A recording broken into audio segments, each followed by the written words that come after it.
Merci beaucoup. Quand on connaît, on connaît. Quand on ne connaît pas, tu n'as qu'à apprendre. Au lieu de parler, il faut voir avec des yeux. Oh, yo bomoni na se wana nde docteur wa bandaki ko soigner bango. Tala soko ina biso ndenge sali musala. Hein? Groupe des infos. Groupe des infos. Tala pema oyo ngana meli. Sakite mobambi rote wapite mena kolo ya ngomba. Merci beaucoup. Toloba toko wapo na ekolo. Pona ekolo na biso toza capable. Pona yango merci beaucoup.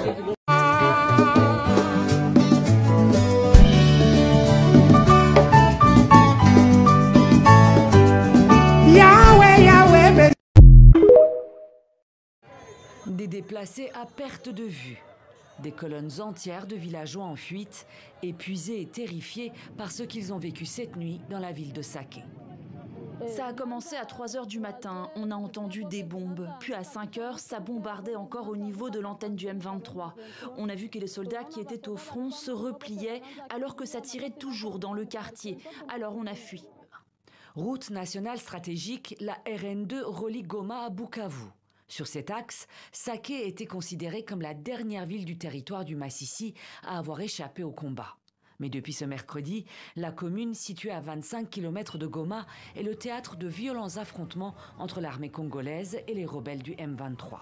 Une intensification des combats que le porte-parole des forces armées a reconnu la veille à Kinshasa. Les combats font rage pour le contrôle de l'axe routier Saké-Minova. Les FARDC contrôlent déjà Kirotier. En ce moment, depuis le matin, les combats sont concentrés dans les hauteurs des Chacha. Les FARDC sont obligés de se battre jusqu'à la dernière goutte de sang. Elles sont obligées de réussir. En attendant, sur le terrain, le nombre des civils morts, blessés ou déplacés ne cesse de grimper. Sur la route de Goma, ceux qui ont survécu témoignent de la violence des combats. Les gens meurent comme des mouches. Certains se font tuer sur la route pendant la fuite. Regardez le nombre de personnes qui arrivent ici à Mugunga. Tous ceux qui étaient à Saké sont ici. Là-bas, on s'est retrouvés au milieu des combats. Saké est sur le point de tomber. Qu'allons-nous faire maintenant? Il ne reste que le lac comme lieu de refuge. C'est notre fin maintenant. Car les violences s'étendent désormais à Goma. Selon l'armée congolaise, 2 bombes sont tombées mercredi dans des quartiers périphériques de la ville, sans faire de morts. Alors qu'une partie de la population tente de fuir toujours plus au sud, des milliers d'autres s'entassent dans les camps de Goma, qui comptent désormais plus d'1 demi-million de déplacés. Image presque habituelle en République démocratique du Congo. Ça se passe dans l'est du pays. Les populations fuient vers Goma, les combats dans le Massissi, des combats qui opposent les rebelles du M23 soutenus par le Rwanda et les forces armées congolaises appuyées par des groupes armés locaux. La situation est très tendue. La correspondance à Kinshasa d'Aurélie Bazaraki-Bangoula. 2 engins explosifs ont touché 2 quartiers de Goma, selon les forces armées congolaises. C'est la 2e fois en moins d'1 semaine que la périphérie de Goma est touchée. Alors les combats entre la rébellion du M23 et les forces gouvernementales se sont intensifiés ces derniers jours. C'est ce qu'a confirmé le porte-parole de l'armée congolaise, le général Sylvain Ekenge. Il affirme que les combats à l'arme lourde font rage sur l'axe routier entre Saké et Minova. Des combats qui se concentrent aussi sur les collines autour de la cité de Saké qui, elle, est située à une vingtaine de kilomètres de Goma. Les FARDC sont obligés de se battre jusqu'à la dernière goutte de sang. Elles sont obligées de réussir. J'ai dit, c'est une question existentielle et on ne peut pas se permettre de baisser pavillon, sinon le Congo n'existera pas. Nous n'avons pas de choix. Selon plusieurs sources sécuritaires, la plupart des voies d'approvisionnement de Goma sont coupées par le M23. Alors de leur côté, les rebelles ont affirmé dans un communiqué qu'ils n'ont pas l'intention de prendre la ville de Goma. Alors depuis ce matin, c'est un flux continu d'hommes, de femmes et d'enfants qui fuient à pied leur localité du Massissi. Des baluchons sur le dos effrayés par des détonations d'armes lourdes.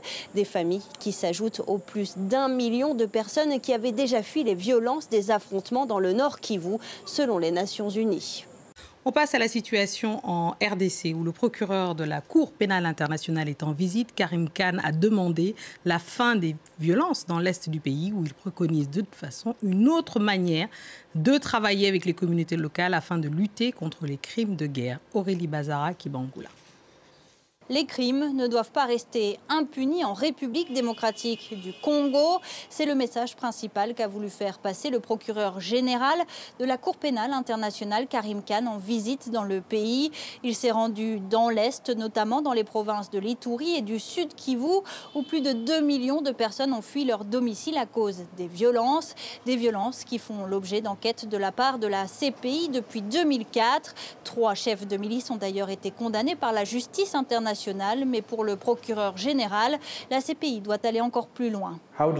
Comment la loi peut-elle fournir une certaine protection aux personnes victimes des conflits alors que nous voyons ces violences depuis plus de 20 ans ?